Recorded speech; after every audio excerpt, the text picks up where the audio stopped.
All right, guys, welcome back to another video. Welcome to Money Monday. Welcome to my channel. We're talking about saving for the future. And this week, we're diving into the importance of building an emergency fund. An emergency fund is your financial safety net for unexpected expenses. And this week, we're going to be talking about why you need one and how to get started. Your peace of mind is right here on the horizon, right here within reach, and you deserve it. Your family deserves it, and you can accomplish this. I'm telling you, I want you to start thinking about how you should build an emergency fund. Stay tuned. I'm going to give you some tips. All right, this week we're diving into the importance of building an emergency fund, guys. Now, what is an emergency fund? An emergency fund is your financial safety net for unexpected expenses.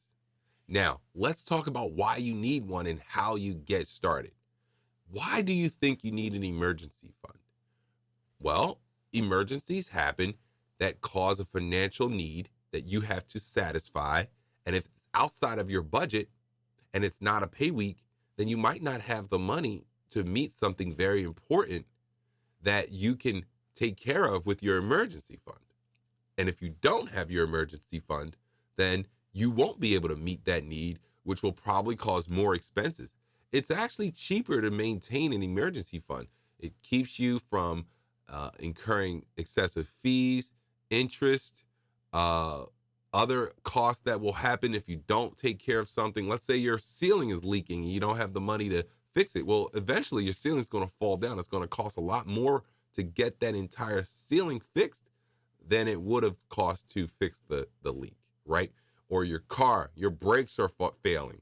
Well, go get those brakes fixed. But guess what? If you don't get those brakes fixed, then your rotors are going to go bad and you're going to need new rotors in addition to new brakes. So the emergency fund is important because you need one to help you defray the cost of life in general. It's very expensive to live life. And it's even more expensive when you don't have the financial wherewithal, the financial resources to meet life head on. In fact, the lack of an emergency fund probably shows you where you haven't planned properly. Because if you have assets and expenses that require attention and maintenance, then you should be already planning for brakes on your car. That should not be what we call an emergency. All right. So stay tuned, guys. We're going to be talking about a lot more, and we're going to be talking about how to get started with your emergency fund, which is so important. What it takes to get started with your emergency fund, guys, is a little bit of discipline and a little bit of self-care for your future self. And what I'm talking about is so small that you can definitely do this, but you have to get focused, guys. You have to get focused on saving just a little bit of money each time you get paid. And once you're able to do that, you're going to be able to start to see some progress, right? And if you don't have any emergency expenses that come up in the time that you're building the fund, then it will work. You will not need to put a large amount of money in the fund.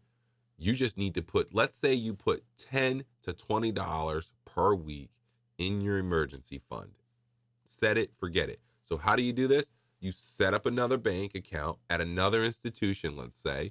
I like the other institution because that way you don't see it. You're not thinking about, oh man, I got $600 extra. I should go out to eat tonight. Or I got $1,000 extra. I should buy a bag. That's not an emergency fund. That's a savings account. Set up another account at another institution.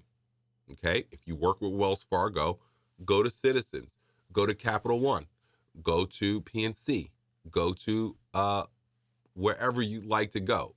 Okay. Set up an automatic distribution or automatic payment to that account and just set it to $20 a week. What's that? $80 a month, $960 per year. Okay. You'll have $1,000 by the end of the year that you don't have to think about. You have an unexpected expense of $250, you go get that money and then you replenish it. Stay tuned, guys. We're talking about finances. We're talking about investments. We're talking about your money. I want to help you understand it. All right. Stay tuned. I'll be back in touch with more videos.